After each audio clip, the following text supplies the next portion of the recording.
Okay, so I'm back again. I pretty much am getting finished up with this ATV so I get it out of the garage, get it back to the owner. And what we're going to do today is I'm going to show you how to adjust the chain. A lot of people don't know how to adjust the chain. I did replace the front and rear sprocket and put a new chain on it, so I need to adjust it, so I figured I'd just shoot a video on it. It's really simple to do, however, you do need to follow the instructions so you don't break anything. And yeah, we'll just get this lifted up here and get started.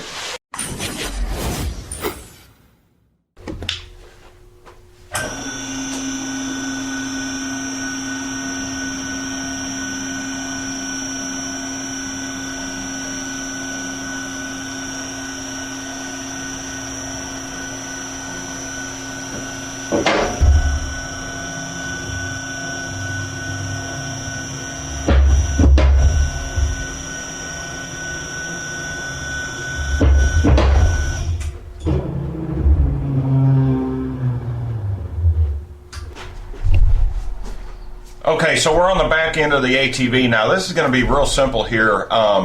First things first, when you go to do this, is you're actually going to want to remove your rear brake from the disc. And I didn't make a video on this, but the rear disc on this ATV was so bent.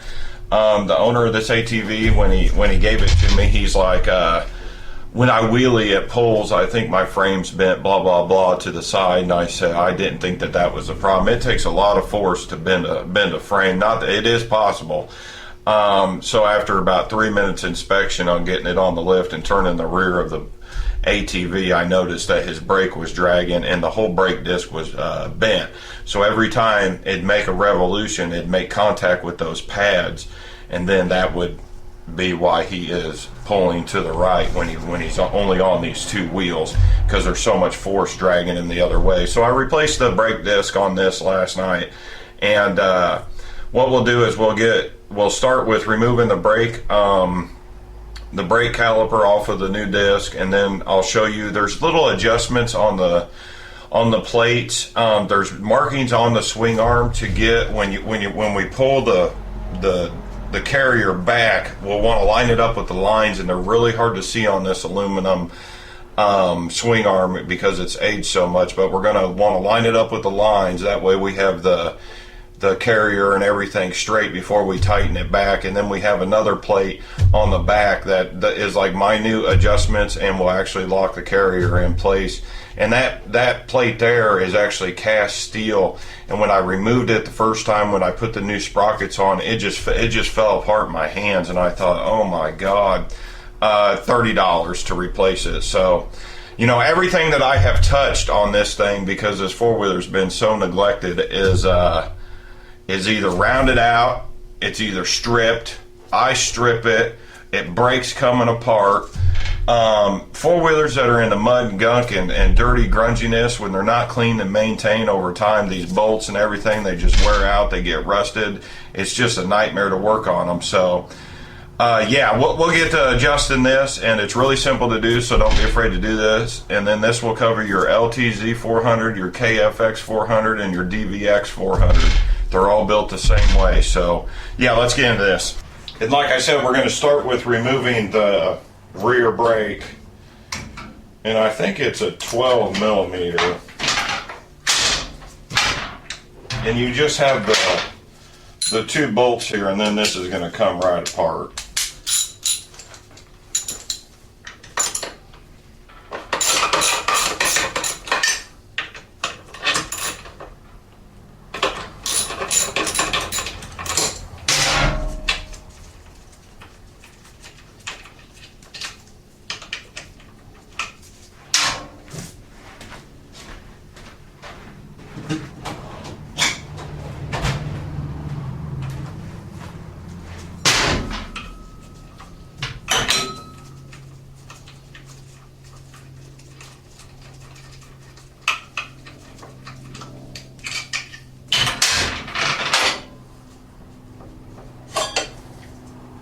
We'll just set that aside for now. And because this is the rear plate that busted, that's made out of cast steel, don't over tighten this plate here, or you might crack it and damage it. But you want to get this ATV on a level surface. You don't want to jack it up. You want to do this on a level surface that you can move it back and forth on. And also you have your plates up here with your nuts, and on the bottom side are just the other plates with the nuts welded to the plate. So all you do is loosen these. So and we're just going to loosen these nuts up. One side will be 14 millimeter.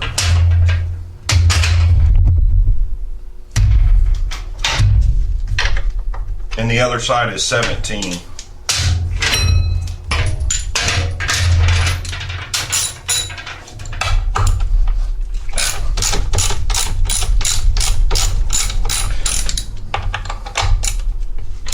Now they don't have to be super loose, but they do need to be loose so we get a free range of movement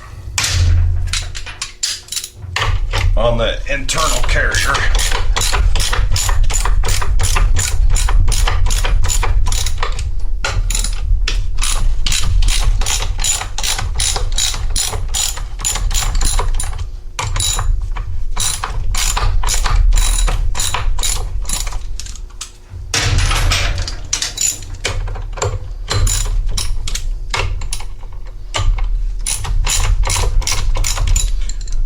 I'm actually going to lock the front brakes when we do this so it doesn't move forward and fall off my lift.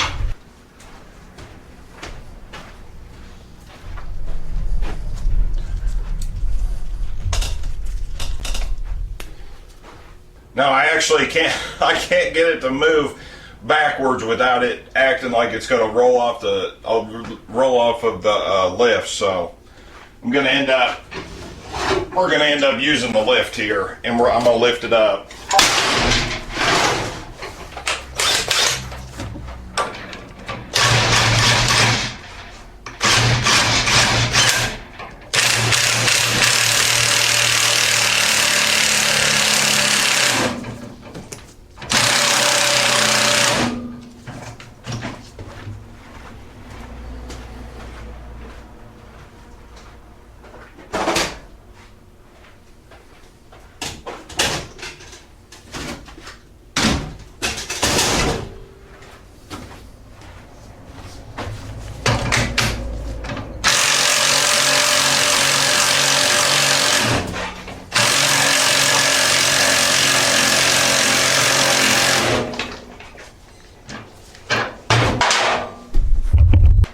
Well, it's going to make it a little easier getting it on the lift, so now we'll pull it back. And what I'm going to do is I'm going to go ahead and line these marks up here.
So we got our lines lined up pretty close to where they need to be, so I'm going to lower it back down, which is going to allow us to set our tension on our chain.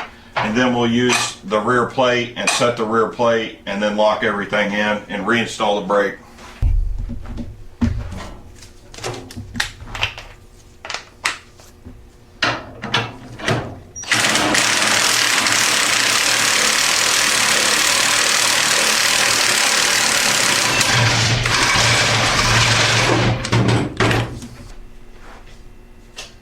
Okay, trying to get my face in here because I have no room in this garage.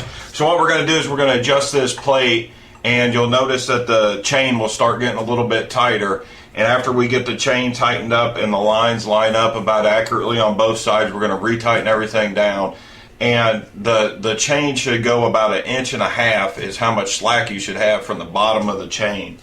So when we go to tighten these, you're going to notice this chain's going to tighten up, and you need to do both these bolts evenly. So tighten a little bit on this side and then stop and go over and tighten a little bit on this side. You don't want to tighten this plate up all on this side and then this side and it to be all out of whack. And remember that this is cast, so you don't want to over tighten it or you'll end up cracking it and damaging it like the other one. So what I'm going to do is I'm going to start tightening these, and we're just going to tighten these up a little bit at a time here, and keep your eye on the chain there. We're just going to snug this up, and now we're going to start to kind of pull it. See, I don't know if you saw that, the chain is actually moving.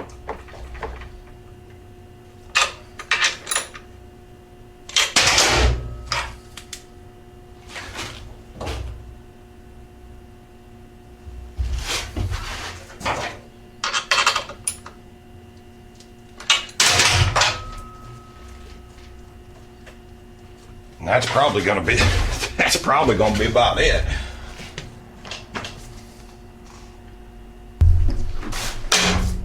And what we're measuring is from the bottom side of the chain. In the middle of the chain, you only want about 1.5 inches.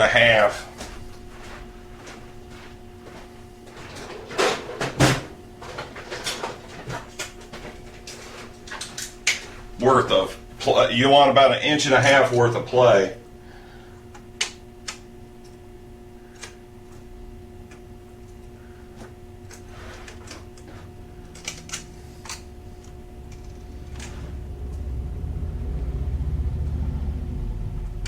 That's about right already.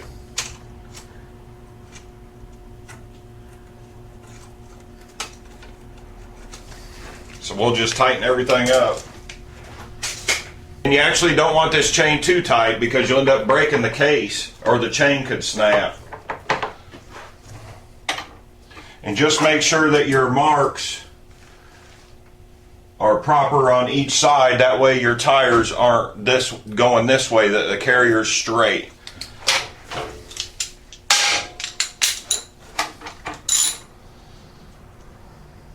And just tighten them.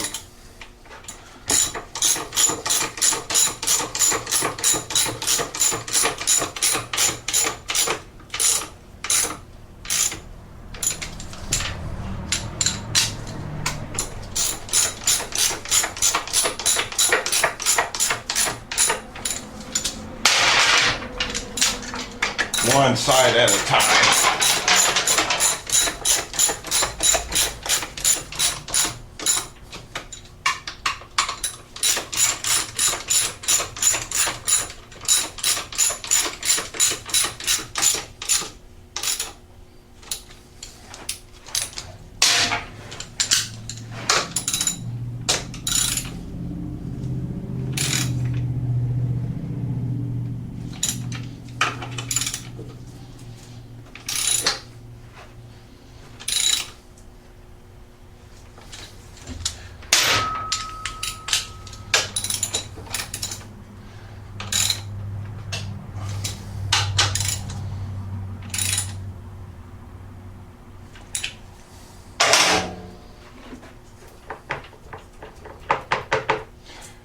Then Once the carrier's all tightened up, then we're going to go ahead and put the brake caliper back on. It's going to be real easy.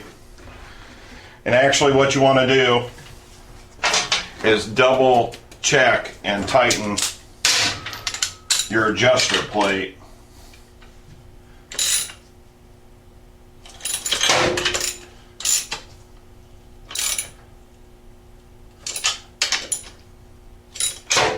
Onto the unit.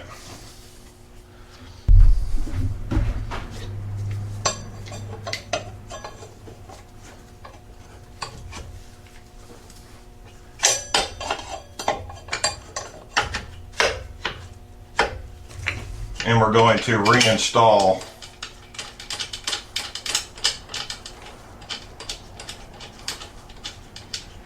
maybe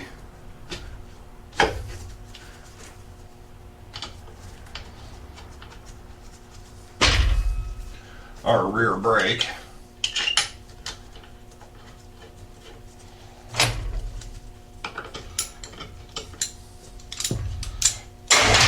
And then retighten the rear brake nuts here.